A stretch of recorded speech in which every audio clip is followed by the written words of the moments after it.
femme qui va nous aider à chanter. Et je les remercie encore d'avoir accepté de venir. Alors, je sais que c'est un peu compliqué cette année. Il y a le Covid, il y a le plan Vigipirate. Nous sommes tous en voie de sainteté, mais que nous sommes pécheurs, imparfaits, mais toujours en progression. Alors ensemble, disons, je confesse à Dieu de prier pour moi le Seigneur notre Dieu. Que Dieu Tout-Puissant nous fasse miséricorde, qu'il nous pardonne nos péchés et nous conduise à la vie éternelle. Amen.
Partager sa gloire par Jésus-Christ, ton Fils, notre Seigneur et notre Dieu.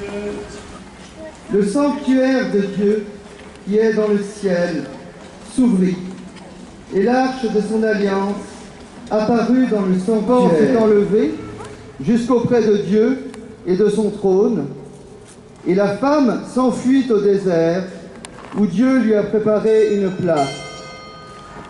Alors, j'entendis dans le ciel une voix forte qui proclamait « Maintenant, voici le salut, la puissance de ton Père, le roi sera séduit par ta beauté.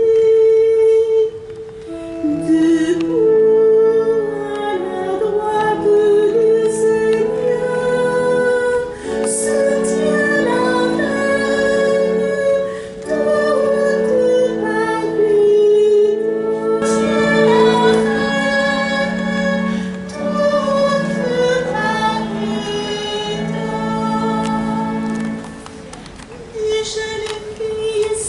palpitante.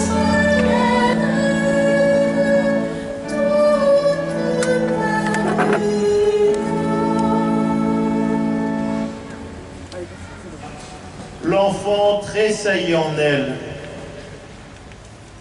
Alors, Élisabeth fut remplie d'Esprit Saint et s'écria d'une voix forte, « Tu es bénie entre toutes les femmes, et le fruit de tes entrailles est béni. D'où m'est-il donné que la mère de mon Seigneur vienne jusqu'à moi ? Car lorsque tes paroles de salutation sont parvenues à mes oreilles, l'enfant a tressailli d'allégresse en moi. Heureuse celle qui a cru à l'accomplissement des paroles qui lui furent dites de la part du Seigneur. »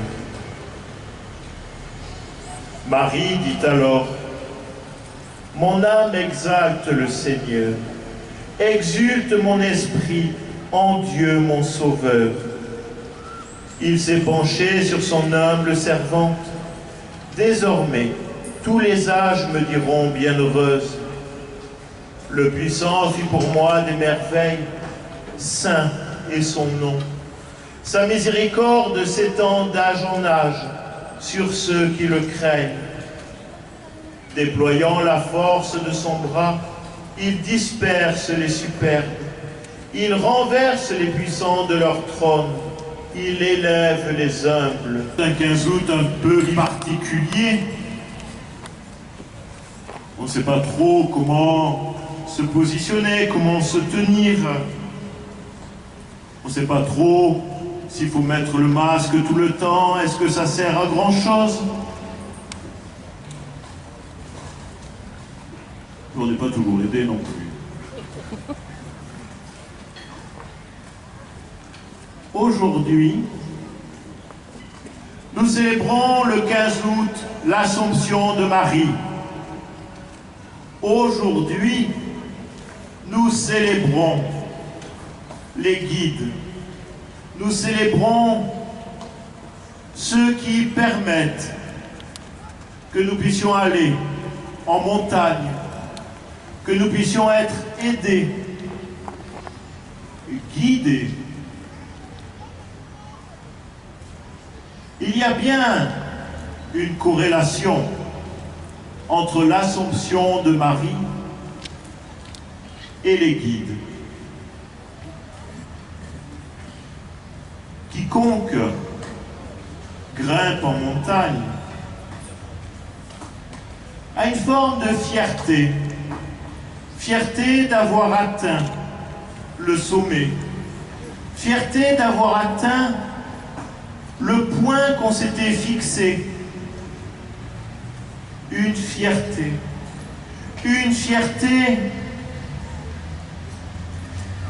qui n'est pas sans embûches sur le parcours.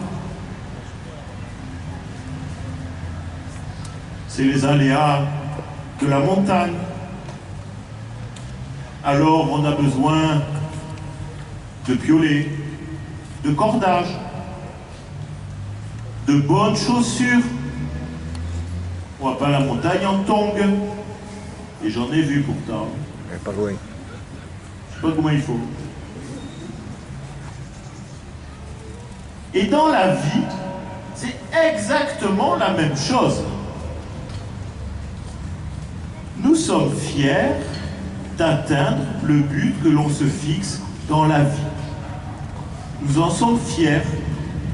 Et notre vie chrétienne, elle est fière quand on atteint le but de la vie éternelle. On peut en être fier. Mais dans notre vie aussi, il y a des embûches. Il y a des embûches parce que notre vie, elle n'est pas toute simple. Elle n'est pas plate. Il y a les aléas de la vie. Il y a parfois les drames que nous subissons ou que nous faisons subir. Notre vie n'est pas simple.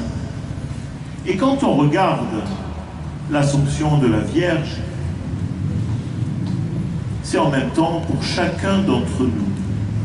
Même si on doute, c'est pour chacun d'entre nous un gage d'espérance. Une espérance qu'une jeune fille qui n'a rien de très particulier, sauf qu'elle est choisie pour être la mère de Jésus, la mère de Dieu. Cette jeune fille qui nous montre le chemin. Un chemin comme le nôtre, pas facile. Un chemin où elle verra même son fils mourir. Un chemin rempli d'embûches.